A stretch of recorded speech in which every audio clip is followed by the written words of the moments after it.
कृषि विभाग, और चूंकि मैं गांव का रहने वाला हूं तो ग्रामीण विकास भी दे दिया, तो मेरे को किसानों के बीच में और गांव में रहने का मौका मिलेगा और मैं मन लगाकर बड़ा परिश्रम करके किसानों की, गांव के लोगों की सेवा करूंगा। किसानों की यदि बात की जाए तो एक बड़ा मुद्दा रहा है पिछले चुनावों में कर्ज माफी का।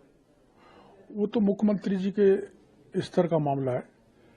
ये कृषि विभाग का मैं तो मंत्री हूं, लेकिन जितनी भी केंद्र की कृषि से संबंधित योजनाएं हैं जो धीमी गति से चल रही थी, और जितनी भी राज्य की योजनाएं हैं, और विशेषकर गहलोत साहब ने कृषि बजट पेश किया था, तो उसमें कितना बजट का प्रावधान रखा वो देखेंगे और दोनों राज्यों की, केंद्र और राज्य की योजनाओं को मिलकर आगे बढ़ाएंगे।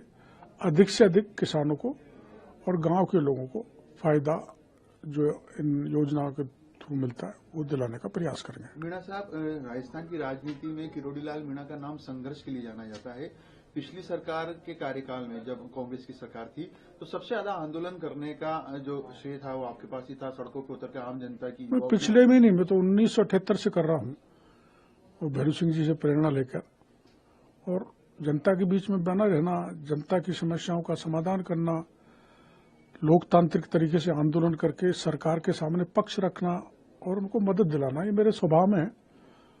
अब चूंकि सरकार में हूं तो माननीय मुख्यमंत्री जी और कैबिनेट के साथियों से मिलकर वही भलाई का काम करेंगे जो 40 साल तक जनता के बीच में रह के किया है। मीणा साहब, चूंकि ग्रामीण मंत्री, ग्रामीण विकास की जिम्मेदारी आपको दी है, ग्रामीण विकास के साथ पंचायती राज भी लगभग जुड़ा हुआ ही मानते हैं, और इसी तरह यदि कृषि की बात की तो कृषि के साथ पशुपालन भी जुड़ा हुआ मानते हैं। जो विभाग पंचायती राज एवं ग्रामीण विकास, ये पूरा विभाग है।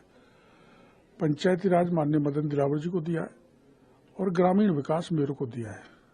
दोनों मिलकर इसको आगे बढ़ाएंगे, पंचायती राज व्यवस्था को भी सुदृढ़ करेंगे और ग्रामीण विकास को भी तेज गति देंगे। इसी प्रकार से कृषि में एग्रीकल्चर मार्केटिंग एक दूसरे मंत्री को दी है, पशुपालन डेयरी भी, तो जिन जिन को भी दिया है मिलके कृषि के क्षेत्र में, पशुपालन के क्षेत्र में, एग्रीकल्चर मार्केटिंग के क्षेत्र में राजस्थान कैसे आगे बढ़ सकता है, क्योंकि ये जितने भी डिपार्टमेंट हैं वो सारे मंत्री मिलकर काम करेंगे।